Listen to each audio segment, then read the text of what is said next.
introduction. So today, to put my talk into, oh, it doesn't work, into context. So the area or the problem we are attacking is once you have the scientific computation that you want to perform, and maybe you have a demo in your laptop, the next question is, how do you scale it to the cluster, either the university cluster or HPC or cloud and so forth? So the main tool that we're going to be thinking about, at least abstractly, is the workflow. And when we say workflow, we mean a very specific thing. In our case, we define a workflow as a collection of existing programs or functions, if we're talking about Python, along with the data that they need, and they are joined together in a large graph that expresses the dependencies. Once you have this graph, you can think of parallelism, how to distribute it, the provenance of the results, and so forth. I mean, I'm not a physicist, I'm a computer scientist. And this view of the world really is very exciting because it allows you to think about resource allocation, how to scale, how to measure performance, and like many nice things that we like to study. Of course, this idea is not new, and there are like tons of people thinking about this kind of problems. So if you find this kind of ideas interesting, or you think they might be helpful for your projects, we invite you to join us at the Workflows community, and where we discuss all these topics, and there are very, very interesting developments. In particular, the view that you have to have in your mind for this talk is that there is kind of like a three-stage way of thinking, where we have a program that is going to generate the graph, the workflow graph for us. Then we're going to feed that graph into something that schedules the graph, so manages the graph and sees which functions can be executed next and where the data is and so forth. And this is going to manage our resources in the cluster. And then it's going to think where to cache the files, where to execute the next function, and so forth. In particular, for scientific computing in, say, in university clusters or HPCs, is that so far the file systems have been optimized for concurrent and large file access, and mostly for MPI, so message passing jobs. But when we're talking about the workflows, scientific workflows in this new Python era, I'll say, is that they tend to behave a little bit differently. One of the main differences is that they traverse deep directories that are composed of very small files. And if you're thinking about, for example, executing a Python function, yes, the function might live just in one module, but you have to load the whole Python environment, right? And that, if you have that environment in the shared file system, it's going to cause a metadata search. And then even if the function is efficiently written, just that performance in the file system is going to kill all the performance. And the other part that is essential for our workflows, and it's usually not reflected in the workflow graphs, is the software dependencies. Because when you're in an HPC, you usually depend on that software to be already installed in the compute nodes. But in our cases, that's usually not the case. So you have to be careful about also adding these software dependencies to the workflow. Now, in the context of these ideas, we developed a new task executor, which we call TaskVine. And TaskVine is a system for executing data-intensive scientific workflows on cluster clouds and grids. And we thought of it that you can execute either very small or very massive scale of tasks. To solve the problems that I just mentioned, TaskVine tries to control the computation and storage capability for a large number of compute nodes. And it tries to carefully manage and transfer and reuse data whenever possible. So if I come back to the picture that I showed you before, how we want to think about, at least for this HEP presentation, is that the program that is going to generate the graph for us, but needs to be computed, is going to be Dask. So Dask just gives us the computation that we need to do. We feed that graph to TaskVine, and then TaskVine is going to see, oh, I can compute this function here now in this compute node because it has all the data that it needs. And then we execute that in the cluster. In the examples I'm going to show you, the cluster is going to be managed with htcondor. Talking about the architecture of TaskVine it's really very simple. So you have the application that runs on top of a TaskVine manager. The application is going to feed the task, that means the graph, to the TaskVine manager, which then is going to talk to the workers running on your cluster, and it's going to send the task to these workers. The data to the workers may come either from the manager, from shared file systems, or for some other remote service, either like the web or XRD and other stuff. Since we want to avoid metadata storms, we copy the input files as much as possible to local storage at the workers. So this allows us, for example, to copy Python environments as a tarball, which is going to be just one file, and then expand that tarball, rather than have the Python environment live in the shared file system, and then you have to read very many small files. The design goals that we have for TaskVine, as I mentioned, is to avoid moving data whenever possible. Also, we want to make it easy for the user to not to think about how to assign core, memory, and disk to each of these functions and tasks. So TaskVine is going to measure what your functions are doing and then allocate them. I think somebody has a mic on.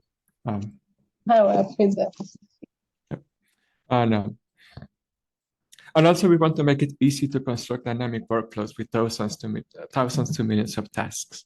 And of course, once we're talking about this large scale, you have to be prepared to handle common failures, such as your compute nodes going away or having network issues and other unexpected events. So to show you how TaskVine thinks about the execution of scientific workflows, I'm going to show you a simple example of how that looks like. So this is what you see in the slide is an example of a workflow. When you see these squares, that if you see color, these are going to be blue squares. These represent files. And where you see circles, green circles, those are functions or tasks. And then we're going to feed those files to the tasks, and then those tasks produce other files and so forth. So how TaskVine would execute this particular workflow, for example, is that first the manager will direct a worker to fetch the data for the first function, right? So the manager will tell to this worker, hey, copy the file D from the web and copy the file S from the shared file system. And once those transfers are finished, then the manager can send the first function to that worker, which then produces the first intermediate file I. And this file is the input for our other functions. And then the workers can talk to each other, and that file is copied to the other workers as needed. And then the next functions are dispatched. They generate their own temporary files, or intermediate files, I should say. And then finally, those intermediate files are transferred all to a single worker where the final function, let's say, accumulates that. And then the final result is transferred, in this case, to the shared file system. So you see, it's nothing, I mean, there is nothing really surprising, but this is really what is happening inside TaskVine. In terms of how do you do this with the TaskVine Python API, it's really simple. Like, you first declare your manager object, and the only thing you have to do is tell the manager in which port it should expect connections from workers. And you can either give the manager a port, and then that's fixed, or you can give the manager a name, and then the workers can find the manager by this name. The next thing you have to do is to declare explicitly all the files that the workflow is going to use. In this case, I'm declaring this doc file that comes from a URL.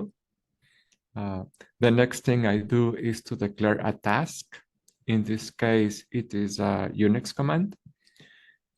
And the next interesting step is that once you have declared the task, the file, sorry, you have to attach it in some way into the task.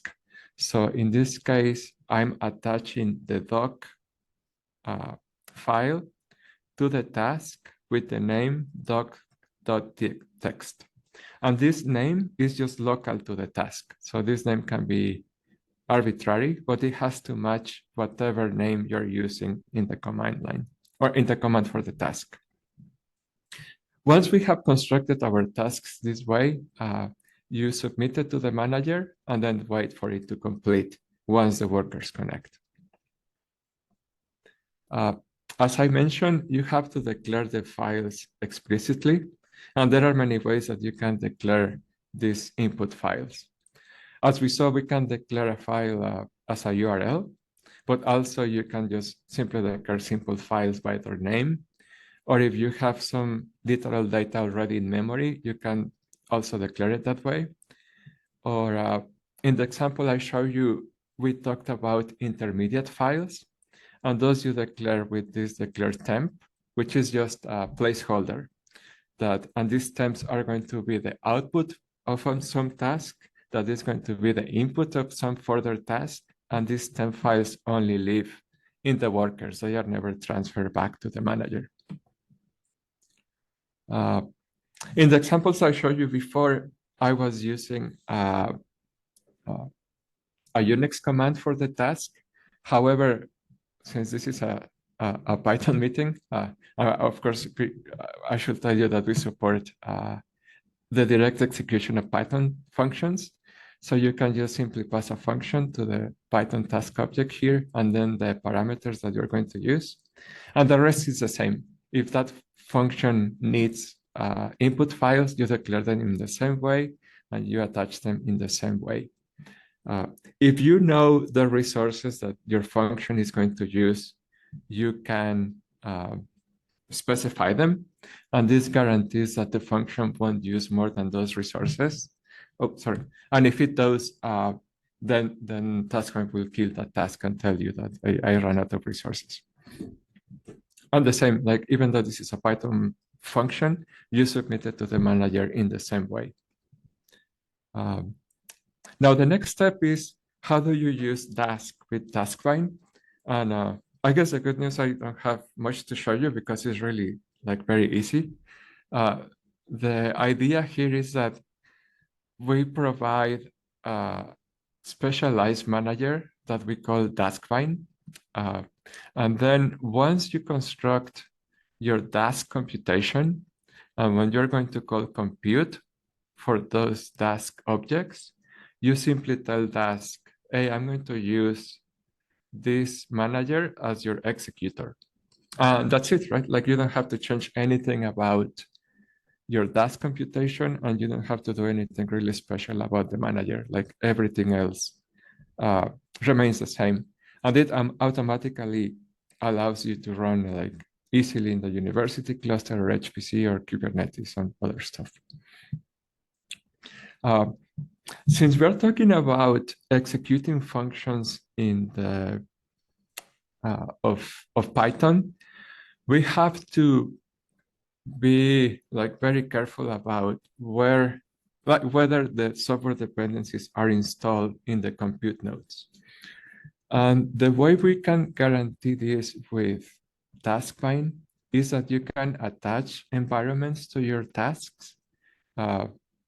We call these environments Poncho, and this is just a format that is based on conda. And really, like Poncho environments are conda environments with some added stuff. So for example, we can add Git dependencies or URL dependencies. And also these tarbles have a file that self-extracts the tarball. But really, you should think about these tarbles as conda environments.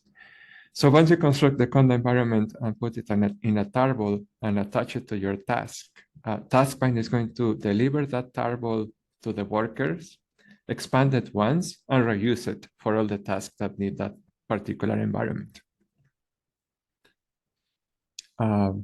So that's the part, like the final part of just TaskVine in general. And now I would like to show you like how do we use it currently at Notre Dame for a particular HEP analysis for EFT.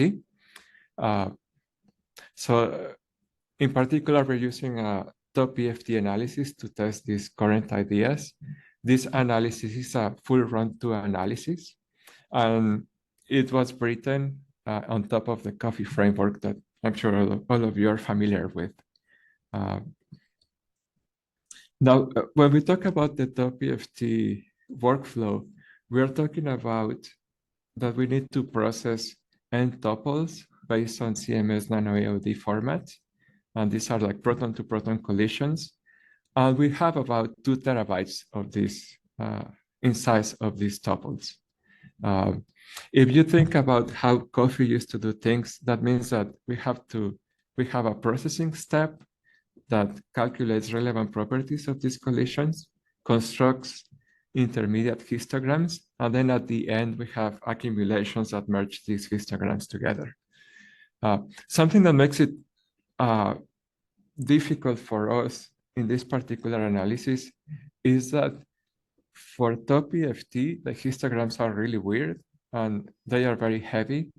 Because when we think about one being in the histogram, really we're thinking about 378 numbers because each bin is encoding the coefficients of these EFT expansions. So this means that the accumulation steps tend to be like really large, like the memory requirements are really large. And this is just because if you think about a regular histogram, multiply that for 378, and that's the histograms that top EFT uses. Now, in terms of progress, like we had a talk on CHAP of this year, where we show our results with the previous tool that we were using called WorkQ. So with WorkQ and with the previous version of Coffee and using the old style Coffee histograms, we were able to execute this workflow in about 100 minutes. And we were able to use about 1,000 cores. Now, our goal is to execute this workflow in about 10 minutes. So we were about an order of magnitude off. So that's the result that we had at least like 6 months ago.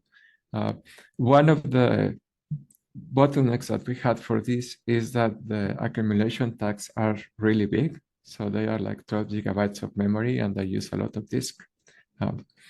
Now, when we switch to TaskVine and the new histograms in Scikit HEP, I'm still using the old Coffee. So this is a TaskVine executor style for the old Coffee. Our current results are like, just because we are able to share data between the workers, the runtime went down to 30 minutes. So we are super excited about that. This also allows us to up the capacity, and now we're able to maintain about 4,500 cores used at the same time. So we're very excited about this result. Now, the bad part is that with the new histograms, the memory usage went way up. So now instead of 12 gigabytes, we're using 35. And some of the slowest accumulations run in about 7 minutes. And this is like really even worse because with WorkQ, we were accumulating 20 results to 1 per accumulation. With TaskVine, we can only do 5 to 1 with the new histograms. So they are slower. And on top of that, we're accumulating less results per thing. And this is really the major bottleneck, because if I show you how this workflow runs, in this graph, each row that you see, it's a core in a worker. I have about 489 workers running here. each worker has 12 cores. So where you see this darker shade or blue shade, it's workers doing stuff. And you can see that most of the work is done in 10 minutes, right? And this is even considering the pre-processing step that is going away in coffee. So in our goal of running everything in 10 minutes, we feel that we are super close. But we are spending most of the time waiting on those slow accumulations. And measuring what's happening with those accumulations, actually, we find that it's just reading and writing all this data. And in fact, we had to modify the way these histograms were writing data. Otherwise, we ran out of memory. As I told you, these histograms are super huge, but at the same time, they are pretty sparse. So when we measure how many entries are non-zero, we have like about 15%. So something that we were able to do was to serialize them by writing them as sparse matrices from SciPy. And that this saves like about like 3/4 of the disk and half of the memory. And this is just the first thing we try, right?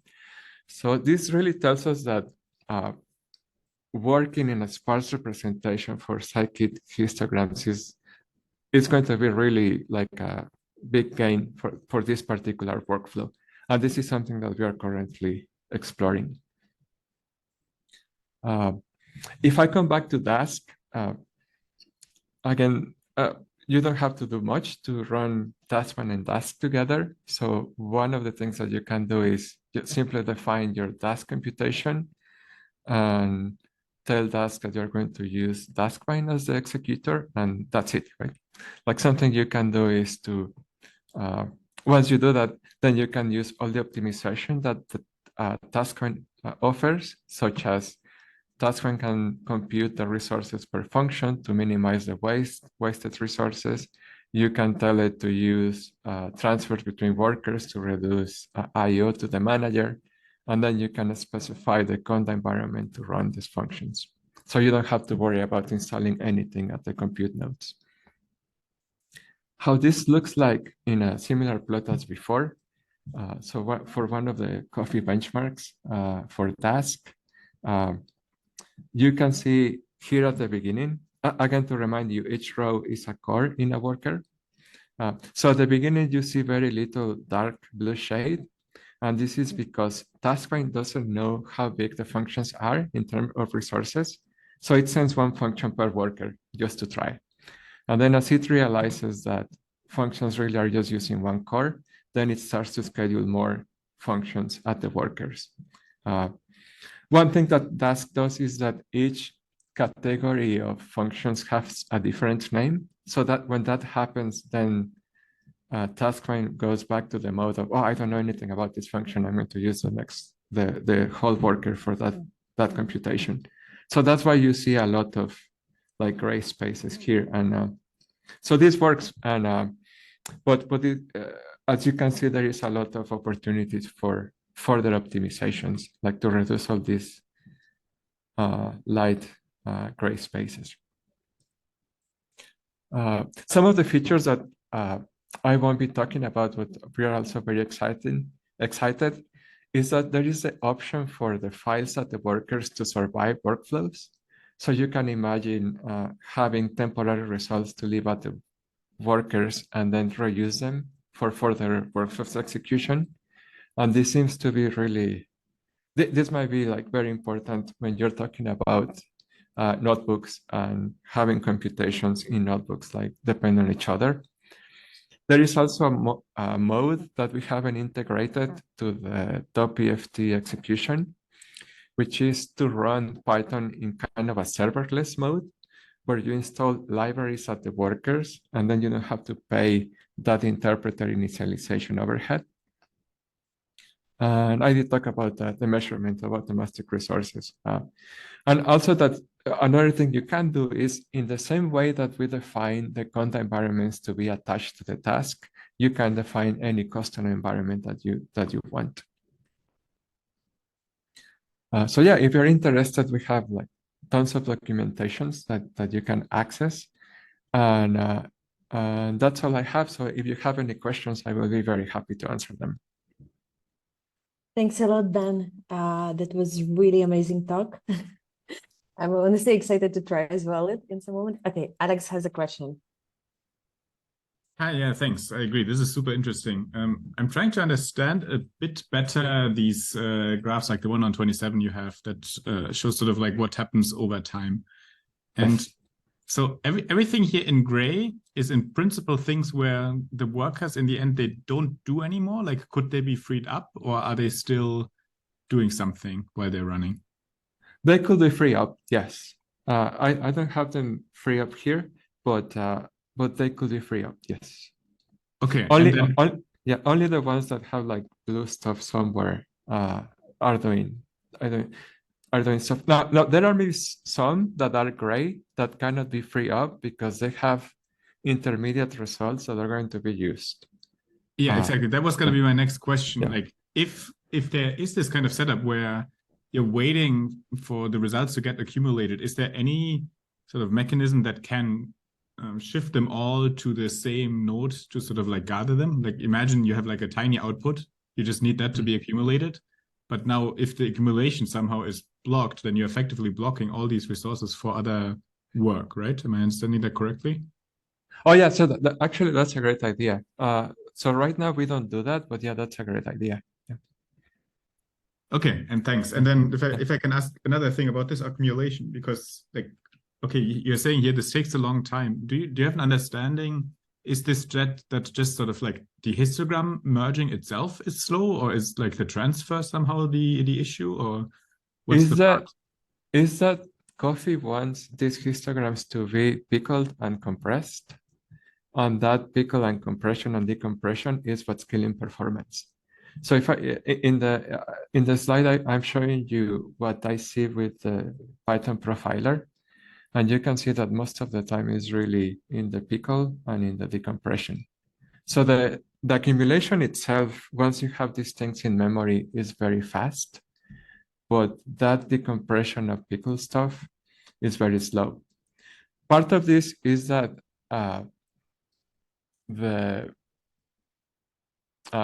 so we kind of change the scikit-hep histograms to be sparse, and we did that in Python. So that part can be made efficient in C++. But the other part is just that using the pickle formats as it is right now is going to be slow. So there is going to, we need to think about how to serialize these histograms to be way more efficient.